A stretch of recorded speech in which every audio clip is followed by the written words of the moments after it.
नमस्कार। बीएड प्रथम वर्ष विषय हिंदी। और आज हम लोग हिंदी की कक्षा के अंतर्गत हमारा जो टॉपिक चल रहा था हिंदी भाषा का अन्य विषयों से सहसंबंध, उसके अंतर्गत आज हम लोग बात करेंगे राजनीति शास्त्र और दर्शन शास्त्र की। तो हम बात कर लेते हैं, कुछ सामान्य जानकारी लेते हैं कि हिंदी में जो साहित्य की रचना की जाती है, तत्कालीन राजनीतिक स्थितियाँ क्या थी उनको भी सम्मिलित उसमें किया जाता है। और अगर हम कहें राजनीति शास्त्र को पढ़ा नहीं, तो राजनीति शास्त्र को जो पढ़ाया जाता है तब हिंदी भाषा का माध्यम लेते हुए उस राजनीति शास्त्र को समझाया जाता है। तो इस प्रकार से दोनों ही अपने आप में सहसंबंध रखते हैं। उसके बाद हम लोग बात करेंगे दर्शन शास्त्र। तो दर्शन का सीधा संबंध धर्म से लिया जाता है और धर्म पर आधारित रीति रिवाज, विभिन्न प्रकार के त्यौहार, इससे संबंधित जो पाठ होती है वो दर्शन के आधार पर ही विद्यार्थियों को समझाया जाता है। ठीक है, तो हिंदी के अंतर्गत दर्शन संबंधित पाठों का समावेश भी किया जाता है। मतलब धर्म आधारित त्यौहार है, कथा है, वार्ता है, जो भी है वो सारी चीजें हिंदी विषय के अंतर्गत सम्मिलित होती है। फिर अगर हम दर्शन शास्त्र की कहें तो दर्शन शास्त्र को की विस्तृत जानकारी के लिए उसको एक विषय के रूप में पढ़ाने में हिंदी है वो भाषा के माध्यम से काम में ली जाती है। तो आइए हम लोग जानकारी प्राप्त करते हैं राजनीति शास्त्र और हिंदी का संबंध। तात्कालिक परिस्थितियों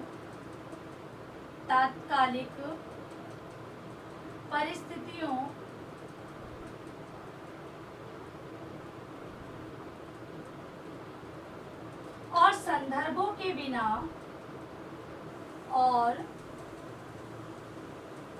संदर्भों के बिना साहित्य की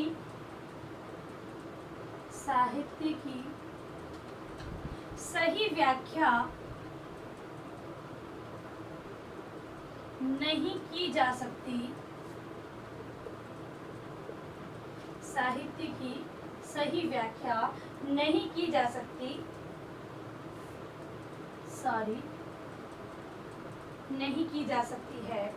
इस दृष्टि से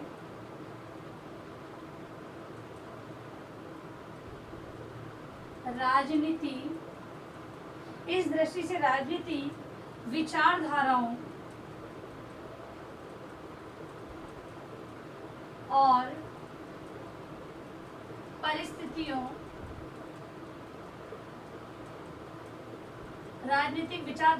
परिस्थितियों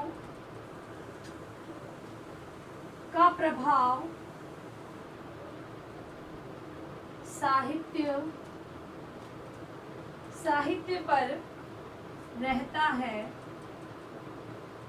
पर रहता है। सभी जागरूक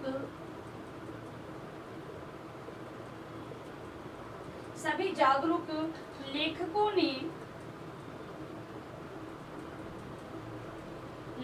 ने राजनीतिक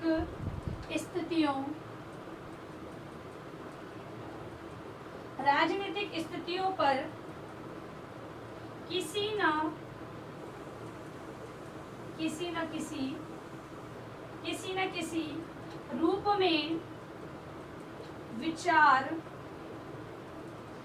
किसी रूप में विचार किया है,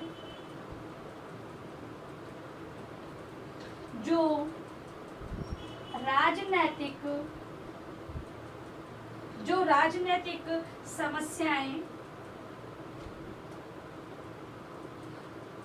समस्याएं होती है उनमें साहित्य को अलग करके नहीं देखा जा सकता।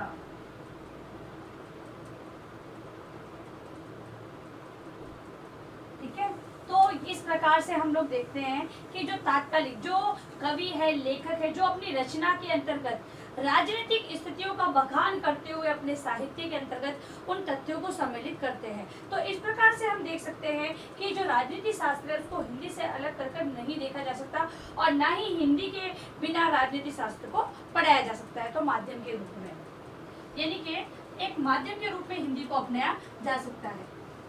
राजनीति शास्त्र में, क्योंकि हम देख रहे हैं दोनों का सहसंबंध। हम लोग पर्टिकुलर अलग अलग हिंदी का संबंध हम लोग अलग अलग विषयों से देख रहे हैं, तो यहाँ पर राजनीति से किस प्रकार से हो सकता है, तो हो सकता है उसी को हम लोग यहाँ पर जानकारी प्राप्त कर रहे हैं। अब है हिंदी और दर्शन शास्त्र, हिंदी एवं दर्शन शास्त्र, हिंदी एवं दर्शन शास्त्र जगत के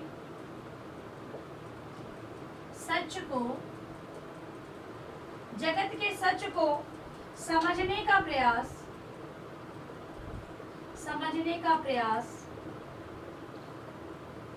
दर्शन शास्त्र में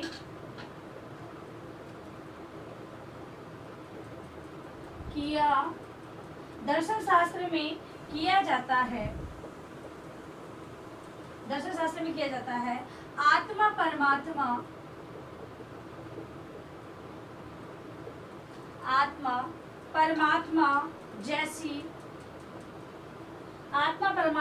जैसी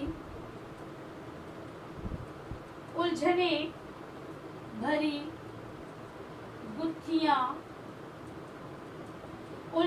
गुत्थियां भी इस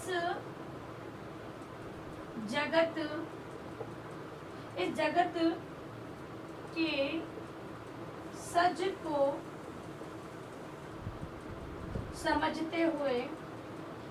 को समझते हुए आ खड़ी होती है। दर्शन का ही एक रूप धर्म है। भाषा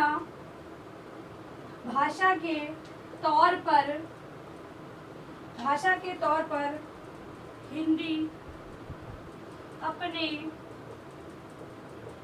माध्यम से दार्शनिक परंपराओं से हमें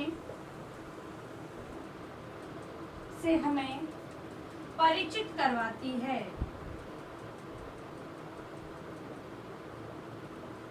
ठीक है, विभिन्न प्रकार की जो आत्मा परमात्मा प्रभु भक्ति से संबंधित जो कविताएं हैं, रचनाएं की गई है, उन सब को जो ज्ञान है वो दर्शन पर आधारित, ठीक है, शिक्षा के माध्यम से ही दिया जाता है। तो हिंदी के अंतर्गत तो इस प्रकार धर्म पर आधारित बहुत सारी कहानियाँ, ईश्वर की भक्ति से संबंधित सारी चीजें दी हुई है। तो उन सबको समझने के लिए दर्शन है वो सहायता प्रदान करती है, और दर्शन के द्वारा हम अपनी परंपराओं को समझते हैं, और उन परंपराओं को समझने का माध्यम वो हिंदी भाषा है। तो इस प्रकार से हमने देखा कि हिंदी भाषा का अन्य विषयों से सहसंबंध। अब हम बात करेंगे हमारा हिंदी का अपने विषयों से सह संबंध। देखो, पहली बात हमने की थी कि हिंदी का अन्य भाषाओं से सहसंबंध, फिर अन्य विषयों से संबंध, अब अपने विषयों से संबंध। अब अपने विषयों की बात करें तो हिंदी भाषा के अंतर्गत हिंदी साहित्य कोई छोटा सा साहित्य नहीं है, उसमें विभिन्न प्रकार के साहित्य उसके अंतर्गत दिए गए हैं। अब उन साहित्यों को भी जब हम उसका विस्तार से अध्ययन करते हैं तो उन चीज़ों को हम विषयों के रूप में लेते हैं। ज्ञान बहुत सारा है, उसको विभिन्न शाखाओं में विभक्त किया गया है। ठीक है, तो हिंदी के अंतर्गत साहित्य की हम बात कर रहे हैं तो साहित्य भी बहुत ही बड़ा है, उसको भी अलग अलग भागों में बांट दिया गया है और उन्हीं को हम लोग अनेक विषयों के अंतर्गत पढ़ते हैं। तो हिंदी का उससे संबंध तो होना अनिवार्य है क्योंकि वो हिंदी विषय के अंतर्गत ही आता है। उसमें विभिन्न प्रकार के गद्य, पद्य, काव्य, व्याकरण, ये सारी चीजें उसके अंतर्गत आती है। अब है हिंदी का जीवन से संबंध। हिंदी का जीवन से संबंध, तो जीवन से संबंध तो माना ही गया है किस प्रकार, तो हम लोग देखते हैं कि विभिन्न प्रकार की जो कहानियां हैं उसकी जो शिक्षा है वो हमारे दैनिक जीवन पर आधारित होती है कि हम लोग उस बालकों को जो शिक्षा देते हैं उसी के आधार पर वो अपने जीवन के अंतर्गत जो समस्याएं आती है उसको समझते हैं। उस शिक्षा के माध्यम से वो लोग अपने अंतर्गत कुछ बदलाव लाते हैं। ठीक है, विभिन्न प्रकार के नाटक होते हैं, वो हमारे स्थितियों को देखकर उसी आधार पर बनाए गए नाटकों की रचना वो होती है और उसी को देखकर, अब जैसे कि जो पहले नाटक है, कहानियां हैं, वो रचना की गई है, आज हम लोग विद्यार्थियों को पुस्तकों के माध्यम से उसका ज्ञान प्रदान कर रहे हैं, तो वो वास्तविक जीवन से संबंधित कहीं ना कहीं जुड़ी हुई होती है। क्योंकि व्यवहारिक ज्ञान, अगर विद्यार्थी व्यवहारिकता का सिद्धांत अगर पाठ्यक्रम में नहीं अपनाया जाएगा तो विद्यार्थी उस ज्ञान को लेना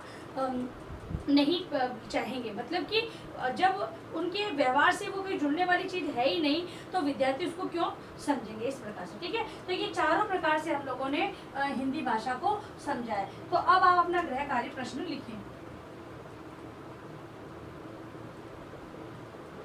हिंदी भाषा का